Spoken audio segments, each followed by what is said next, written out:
Bernard Spitz, Merci. l'espoir et la crainte.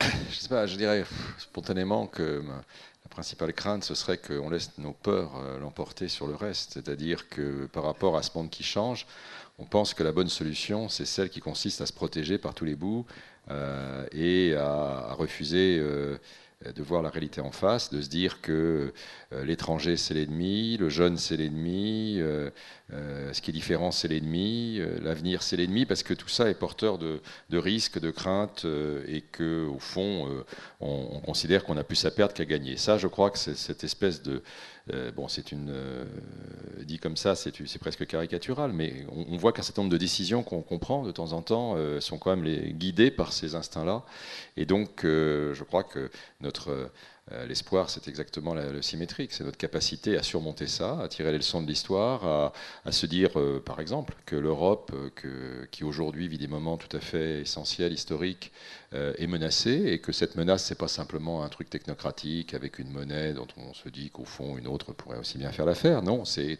quand on prend un tout petit peu de recul, c'est un dialogue, c'est une habitude, c'est une tolérance, c'est une culture qui s'est dégagée petit à petit et qui fait que toutes les gens qui sont dans cette salle ont connu cette chance extraordinaire, enfin pratiquement tous, de ne pas connaître une crise, une guerre sur notre continent.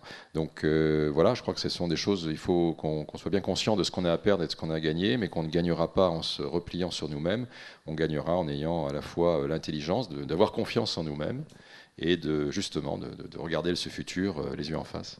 Merci.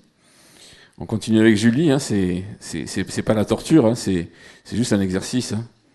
On va prendre le micro là. Oui, sinon elle va faire des révélations.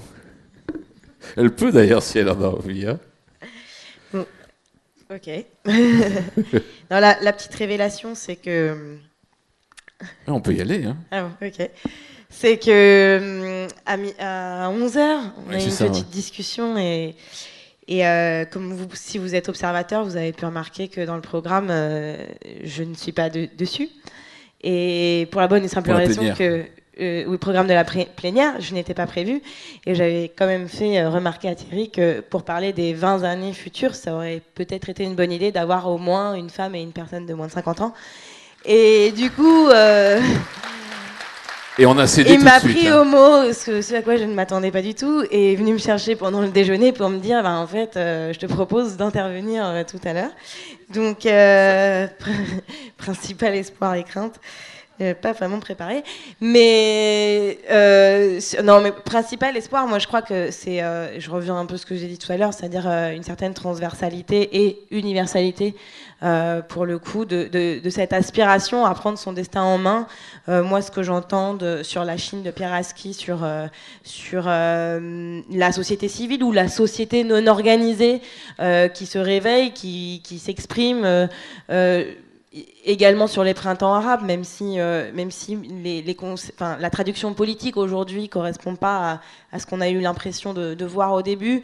Les jeunes qui ont porté ces mouvements-là existent toujours, ils seront encore là dans 20 ans, et ils ne cessent eux-mêmes de répéter que c'est pas parce qu'ils réussissent pas du premier coup que des changements ne sont pas à venir demain.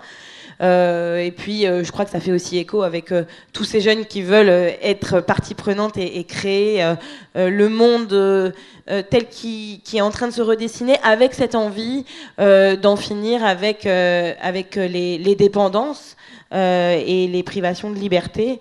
Donc, je crois que ce serait une des craintes, mais finalement c'est plutôt un vœu, c'est que les organisations en place ne cherchent pas indéfiniment à retenir l'histoire, et que là où dans leurs relations avec leurs électeurs, avec leurs clients, on était plus à nourrir des craintes, des peurs et à générer de la dépendance, que ces acteurs-là comprennent que leur salut réside dans le fait de devenir les partenaires de l'autonomie et de la liberté de leurs électeurs, de leurs clients et de ceux qui composent aujourd'hui la société.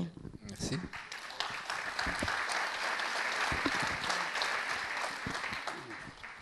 Les peurs et les craintes et les espoirs des économistes. Non, on va commencer par les craintes. Les craintes, c'est que la crise soit une crise. Je m'explique. Crise, ça vient du mot grec crisis, qui veut dire crible, tamis. Il y a des trucs qui passent et des trucs qui passent pas.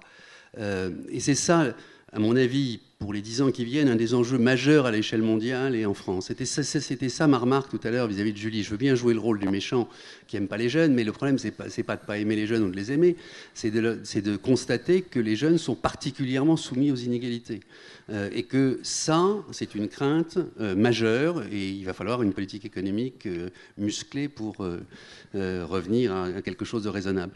Alors, les espoirs, ça ne va pas être très glamour, mais il y a deux concepts qui me paraissent essentiels, parce que sur le fond, je suis à la fois fasciné par vos prévisions technologiques et en même temps sceptique, et je crains que le scepticisme ne soit pas sans utilité, parce que si on regarde toutes les prévisions technologiques qui ont été faites en 2010, en 2000, en 90, en 80, elles se sont à peu près toutes plantées. Mais c'est pas pour ça qu'il ne faut pas en faire. Simplement, il faut faire deux choses. Un, de l'expérimentation, et deux, de l'évaluation. Et ce qui est vrai en matière technologique, c'est-à-dire qu'il faut expérimenter. Il faut expérimenter les OGM, il faut expérimenter le gaz de schiste, il faut surtout pas tourner le dos au progrès. Et après, il faut évaluer et essayer de voir si les progrès sont bons, vont dans le bon sens ou pas. Et ça, c'est à mon avis quelque chose d'essentiel. Si Jean-Marc Hollande, pour faire le complément de ta remarque de tout à l'heure, comprend ça, à mon avis, il aura fait beaucoup de progrès. Pardon, c'était tout. Voilà, et puis dernier espoir, en 2013, Marseille, capitale européenne de la culture, c'est très bien. Si en 2033, ça pouvait être la capitale européenne de l'économie, ça serait encore mieux. Merci. Pierre Aski.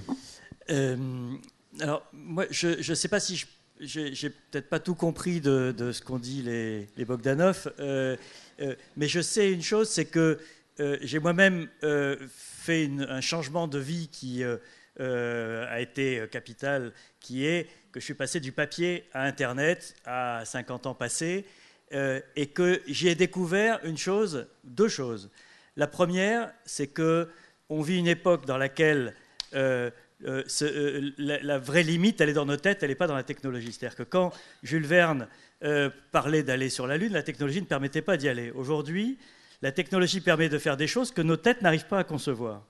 Et ça, c'est terriblement excitant. Et quand on plonge dans cet univers, on se rend compte qu'on est dans un potentiel peut-être exponentiel, effectivement, qui peut nous entraîner très loin, là où on ne sait pas exactement.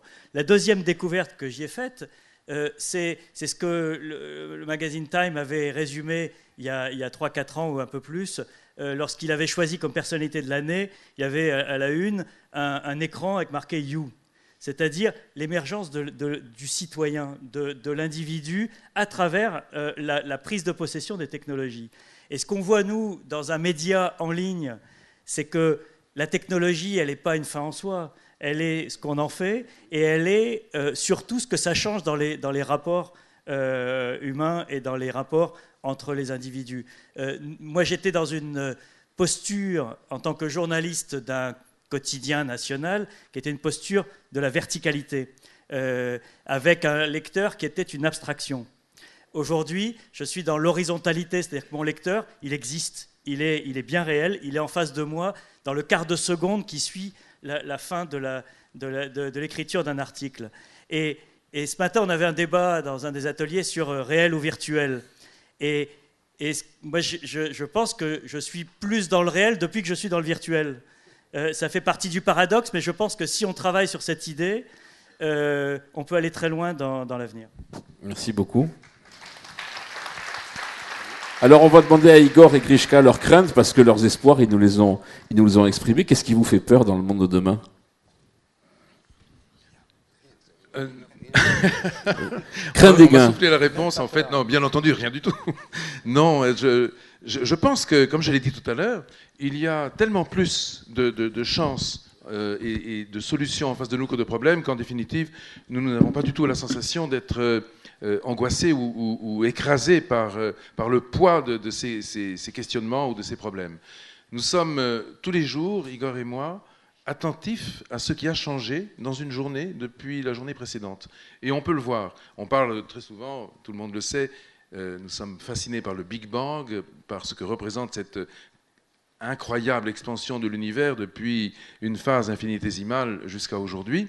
À l'époque, il mesurait, au moment du Big Bang, l'univers mesurait ce qu'on appelle la longueur de Planck, 10 puissance moins 33 cm, c'est-à-dire un 0, une virgule, 32 zéros et un petit 1 au bout. Donc, voyez-vous la chose ridicule, c'est 1 milliard de fois plus petit que le diamètre de l'atome d'hydrogène.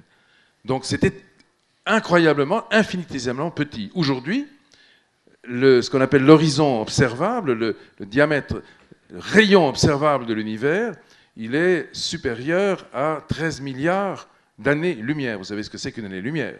Une année-lumière, c'est... Allez, on va juste faire quelques chiffres, mais c'est juste pour que vous sachiez. Les grandes distances dans l'univers se mesurent grâce à la vitesse de la lumière. Si vous prenez par exemple les photons qui se déplacent dans cette salle, ils se déplacent tous à une vitesse très importante de 300 000 km à la seconde. Donc, c'est 7 fois le tour de la Terre en 1 seconde. Eh bien, une année-lumière, c'est la distance que franchira ce photon, là, qui est dans ma main, et que je vais lâcher. Il va franchir une certaine distance en 1 an. Et cette distance, elle est de 9000 milliards de kilomètres. Donc, c'est gigantesque. Pourtant, c'est le quart de la distance qui nous sépare du plus proche Soleil, voisin du nôtre, dans notre galaxie. Vous savez qu'il y a 100 milliards d'étoiles à peu près, au bas mot, dans notre galaxie, au moins 100 milliards, probablement plus, c'est-à-dire à peu près 1000 milliards de galaxies dans l'univers. Tout ça est parti de quelque chose de très petit. Et je reviens à mon image du Big Bang, parce que ce Big Bang, nous le vivons aujourd'hui à l'échelle numérique. C'est-à-dire qu'il y a 25 ans, il n'y avait pratiquement pas... L'espace numérique à l'échelle mondiale était extrêmement petit. Et aujourd'hui, il a subi une expansion foudroyante. Chaque jour, on voit apparaître dans ce Big Bang numérique des choses nouvelles. On parlait de ce que représente la croissance, c'est-à-dire l'évolution à l'échelle, par exemple, du XVIIe au XXe siècle. Il s'est produit à la fin du XVIIIe siècle et au début du XIXe ce qu'on appelle le décollage économique des nations, à travers ce qu'on appelle le décollage industriel. Eh bien, nous vivons aujourd'hui un nouveau décollage, qui est le décollage numérique. Ce décollage numérique est d'une importance inouïe, qui vient de nous être dit tout à l'heure par Pierre, qui le constate dans sa vie, vous le constatez aussi vous-même dans votre vie, et sachez que demain, comme Igor le disait, cet extraordinaire trésor numérique pourra être appliqué par chacun de nous pour réinventer le monde dans lequel nous vivons. Comment, dans ce cas-là, comment, dans un cas pareil, être pessimiste ou avoir peur de quoi que ce soit? Non, nous ne sommes jamais pessimistes. Non, nous n'avons jamais peur de rien. Oui, au contraire, nous sommes tous des conquérants, et c'est ce que vous êtes à votre échelle, et ce n'est pas une image, tous des conquérants, fiers de l'être, de l'avenir. Merci beaucoup. Igor, oui. Bien, mesdames, messieurs, merci. Ainsi s'achève le 12e Forum des entrepreneurs. Si vous souhaitez avoir une dédicace du dernier livre d'Igor et Grishka Bogdanov, c'est maintenant que ça se passe au Podium Média. Merci à vous. Et évidemment, la biographie des autres intervenants est dans les petits livrets. Vous pouvez aussi vous procurer leurs livres naturellement. Merci, bonne journée.